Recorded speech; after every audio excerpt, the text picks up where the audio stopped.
رباه عفوك إني للنور مدت يداي نزعت الحمد لله نحمده ونستعينه ونستغفره ونؤمن به ونتوكل عليه ونعوذ بالله من شرور أنفسنا ومن سيئات أعمالنا من يهده الله فلا مضل له ومن يضلله فلا هادي له ونشهد أن لا إله إلا الله وأشهد أن محمدا عبده ورسوله أما بعد فأعوذ بالله من الشيطان الرجيم بسم الله الرحمن الرحيم واعتصموا بحبل الله جميعا ولا تفرقوا صدق الله العظيم معزز و محترم سامعین کرام، اللہ رب العزت کا لاکھوں کروڑ احسان ہوا کہ اللہ تعالیٰ نے ہمیں ایک مسلمان اور ایمان والے گھر میں پیدا فرمایا۔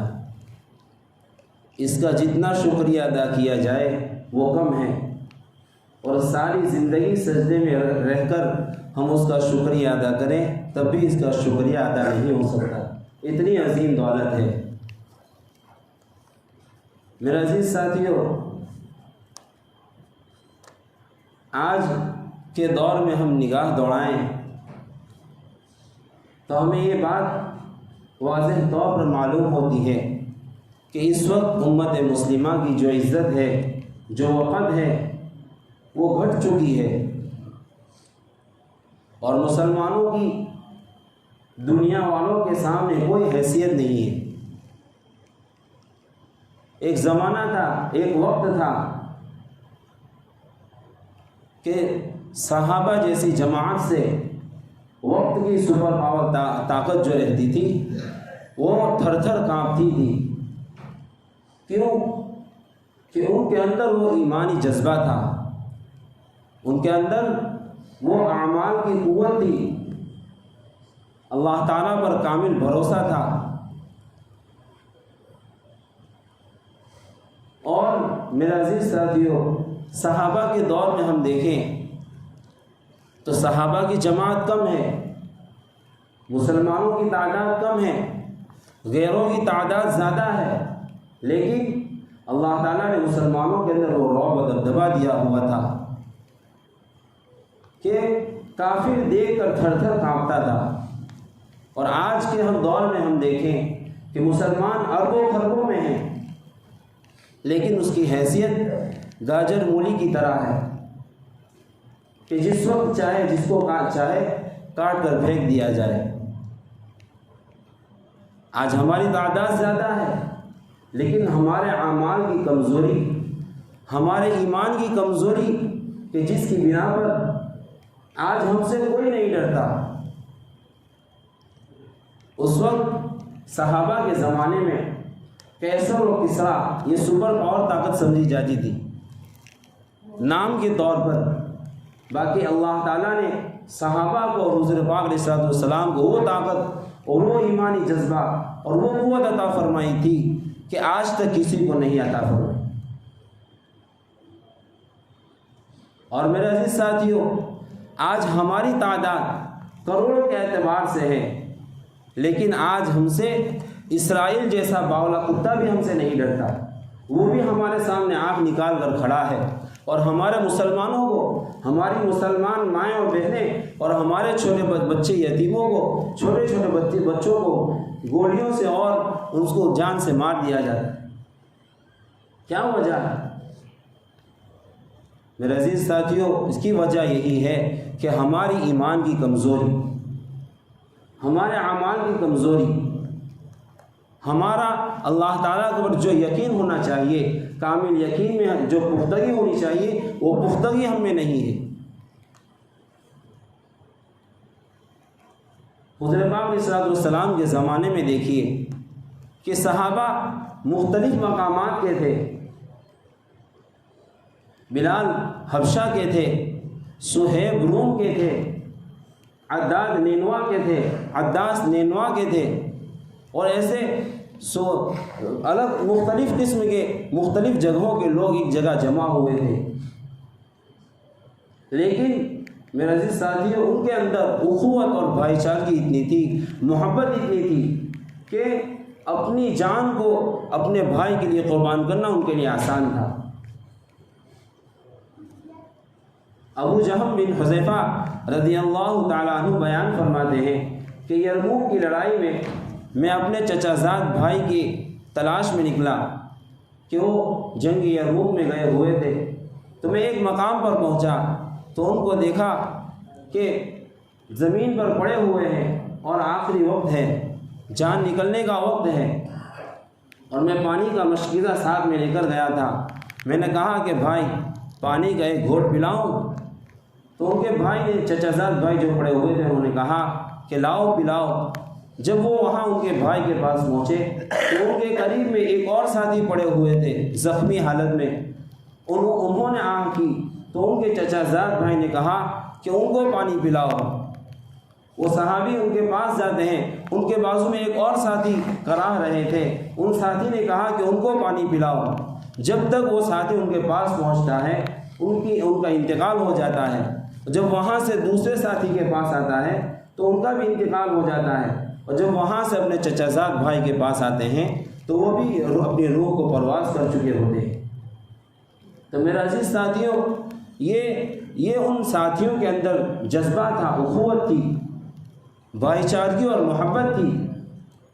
آج ہم دیکھیں اپنے معاشرے میں کہ ہم معمولی بات پر برسوں ہمارے گھروں میں جھگڑے چلتے ہیں، وراثت کا مسئلہ ہو، زمین کا مسئلہ ہو، گھر بار کا مسئلہ ہو، یا کوئی نہ جیسی بات، معمولی بات میں پڑوسی سے، کسی سے نہ جیسی بات، بچوں کی بات میں لڑائی جھگڑا ہو گیا، اب برسوں تک دل میں کینہ لیے بیٹھے ہیں، نہ اس سے بات کریں گے، نہ اس کی خوشی غمی میں جائیں گے۔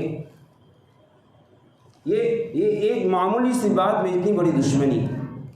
اور وہاں صحابہ میں مختلف مقامات کے تھے، کسی کو پہچانتے نہ تھے، لیکن حضور صلی اللہ علیہ وسلم نے بھائی چارگی کروا دی، تو ایسے بھائی بنے، ایسے محبت والے بنے کہ اپنی آدھی جائیداد کو اپنے بھائی کے لیے دے دیا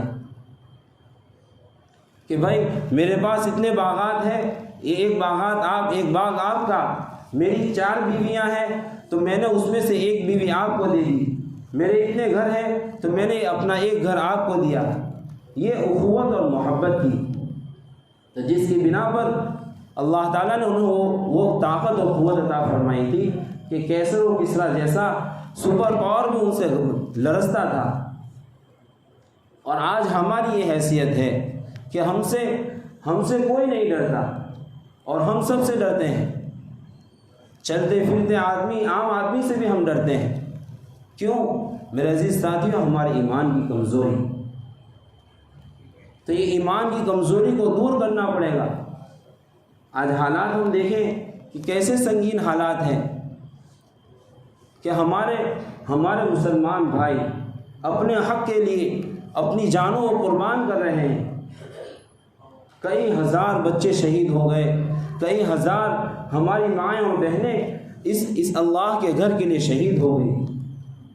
تو میرا عزیز دوستو، ہمارا کم سے کم فریضہ یہ تو بنتا ہے کہ ہم 5 وقت جب نماز پڑھتے ہیں تو تھوڑا سا وقت نکال کر اپنے ان فلسطینی مظلوم بھائیوں کے لیے ہم 2-4 آنسو نکال دیں۔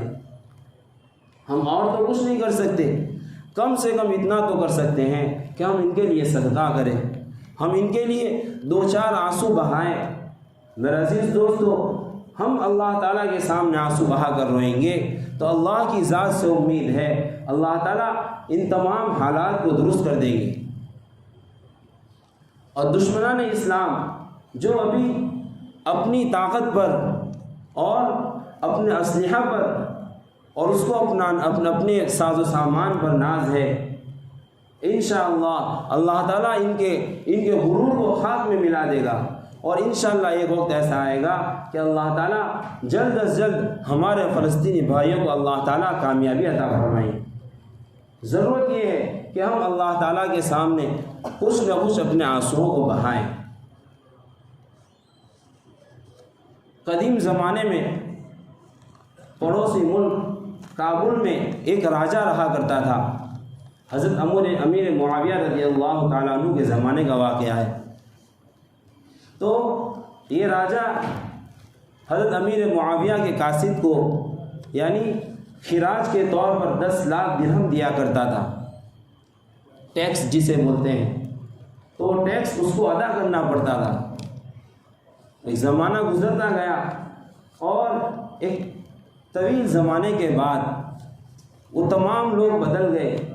حضرت امیر معاویہ کے صحابہ کا، ان کے ساتھیوں کا انتقال ہو گیا، اور ایک دوسری جماعت ایک وقت پر پہنچی اس کابل کے راجہ کے پاس، اور وہاں جا کر انہوں نے وہ خراج اور جو ٹیکس ان سے وصول کرتے ہیں تو وہ ٹیکس وصول کرنے کے لیے کہا کہ بھائی اپنا وہ ٹیکس ادا کرو۔ تو اس راجہ نے کہا کہ بھائی وہ لوگ کہاں ہیں جو پہلے آیا کرتے تھے، اور اس نے کچھ صفات بتائی کہ وہ ان کے حالات ایسے ہوتے تھے کہ ان کے پیٹ کمر سے لگے رہتے تھے، ان کی پیشانیوں پر سجدے کے نشان ہوتے تھے، اور ان کے بدن پر پھٹے ہوئے پیون لگے ہوئے کپڑے پہن کر وہ آتے تھے، اور ان کا حال یہ تھا کہ وہ کھجور کی چپلیں پہنتے تھے۔ وہ لوگ کہاں ہیں؟ تو ان ساتھیوں نے کہا کہ بھئی وہ تو اس دنیا سے جا چکے، ان کا انتقال ہو گیا، اب ہم ان کے جانشین ہیں، ہمیں آپ ٹیکس ادا کیجئے۔ تو اس راجہ نے کہا کہ تم سے جو ہو سکے وہ کر لو، ہم تمہیں ٹیکس ادا کرنے والے نہیں ہیں۔ کیوں؟ کہ وہ لوگ تھے کہ ان کے اندر وہ ایمانی طاقت تھی کہ جس کی وجہ سے ہم ڈر جایا کرتے تھے، ہمارے اندر ہمارے دل میں ان کی وقت تھی، اور تمہارے بارے میں ہمارے دل میں کوئی وقت نہیں ہے۔ کیوں؟ کہ یہ میرا عزیز دوست ایمان کی کمزوری۔ تو میرا عزیز دوستو کہنے کا مقصد یہ ہے کہ حالات بڑے سنگین چل رہے ہیں، اتنے حالات آ رہے ہیں۔ ابھی قریب میں 2-3 سال کے پہلے کورونا کا ایک زبردست حالات آ کے گیا، لیکن ہمارے اندر کوئی تبدیلی نہیں۔ دیکھو پوری مسجد خالی پڑی، جمعہ کا وقت ہے، جمعہ کے اندر یہ مسجد کا حال ہے۔ دوسری نمازوں میں دیکھیے، فجر میں ایک صف مکمل نہیں ہوتی، کہاں جاتے ہیں یہ سب ساتھی؟ میرے عزیز دوستو، ہمارے فلسطینی بھائی اپنی جان دے رہے ہیں، اور ہم ٹھنڈی کے زمانے میں چادر اوڑھ کر ہم سو رہے ہیں۔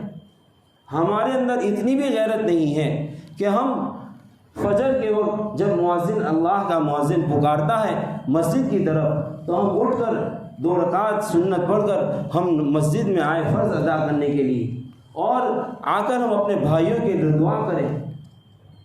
میرا عزیز دوستو، اب کتنی غفلت ہمارے اندر ہے، کب تک ہم سوتے رہیں گے؟ حالات دن پہ دن بڑھتے جا رہے ہیں، بگڑتے جا رہے ہیں۔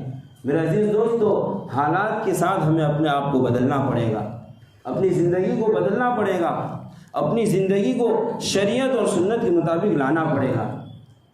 بہت ہو چکی منمانی والی زندگی، بہت ہو چکی میرے عزیز دوستو۔ اب کچھ لوگ اپنے اندر سدھارا لائیے، اپنے اندر شریعت اور سنت کو بٹھائیے، اپنی زندگی میں شریعت اور سنت کو لائیے، تاکہ ہمارا ایمان، اور جب ہمارا اس دنیا سے جانے کا وقت آئے تو ہمارا خاتمہ ایمان پر ہو۔ اور میرا عزیز دوستو، ہماری نسل اگر ہم ایمان پر قائم رہے، ایمان پر مضبوطی سے قائم رہے، نمازوں کا اہتمام کیا، قرآن کریم کی تلاوت کا ہم نے اہتمام کیا، تو یہی ہماری نسل ہم کو دیکھ کر اس ایمان کے اوپر قائم رہے گی۔ اور ہمارے اندر یہ سب کمزوری رہی تو میرے عزیز دوستو، خدا نخواستہ ہماری یہ نسلیں ہمارے ہاتھ سے کہیں نکل نہ جائے۔